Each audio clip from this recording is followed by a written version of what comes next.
Still wondering why tinnitus won't quite go away? Stay tuned because myself and the J Wellness team will go over some simple but effective causes that can prolong this horrible condition.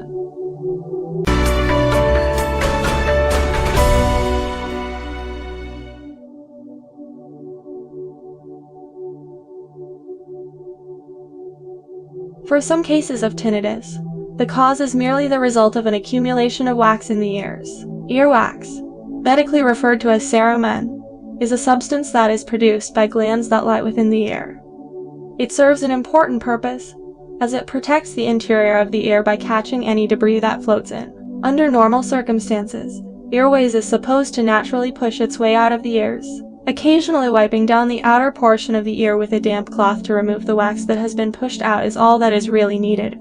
However, some people use cotton swabs to get inside the ear to remove the accumulation of wax. This can cause the earwax to become impacted, or pushed back into the inner ear. An impaction of earwax can result in a terrible ringing sound. Ear infections are often thought to be a problem that only affects children, but adults can develop ear infections too. Infections of the middle ear, known as otitis media, can develop when bacterium becomes lodged within the auditory tube. The auditory tube connects the middle ear to the back portion of the throat. Typically, middle ear infections occur when a clog or obstruction blocks the auditory tube.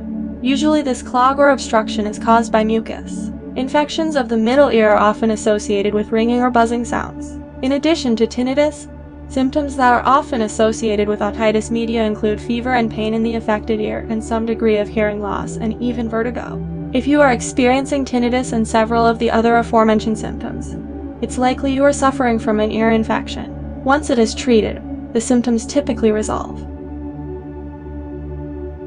In some cases, ringing in the ears is the result of changes in blood flow.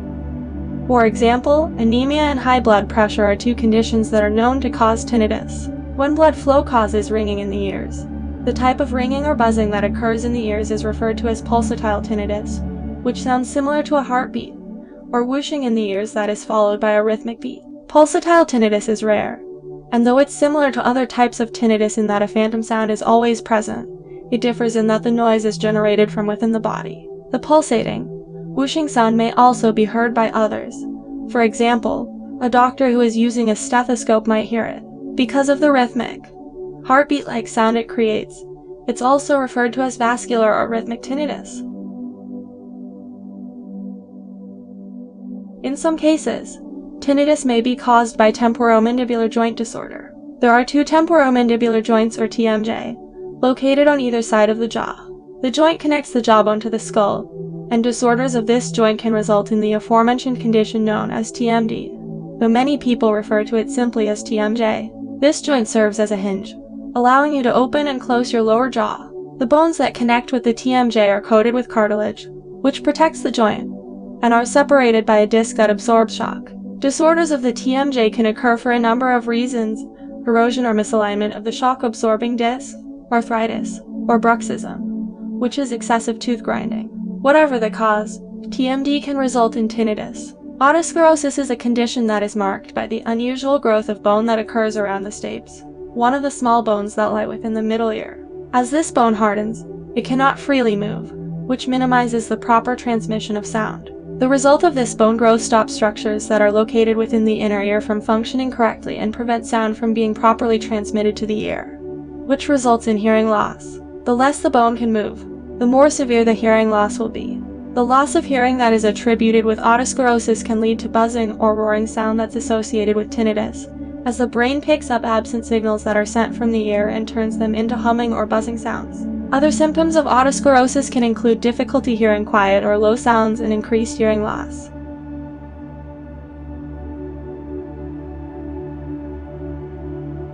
It's estimated that more than 1 in 10 cases of chronic tinnitus are related to injuries of the head or neck.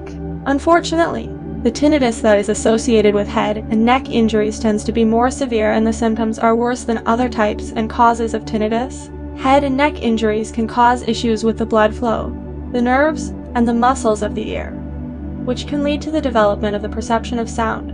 Whiplash or a blunt blow to the head can result in tinnitus, for example. These injuries can impact the structures of the inner ear, the nerves that are responsible for transmitting sound to the brain, or the way in which the brain deciphers sound. Typically, tinnitus that is caused by head and neck injuries only affects one ear. However, the effects are usually severe,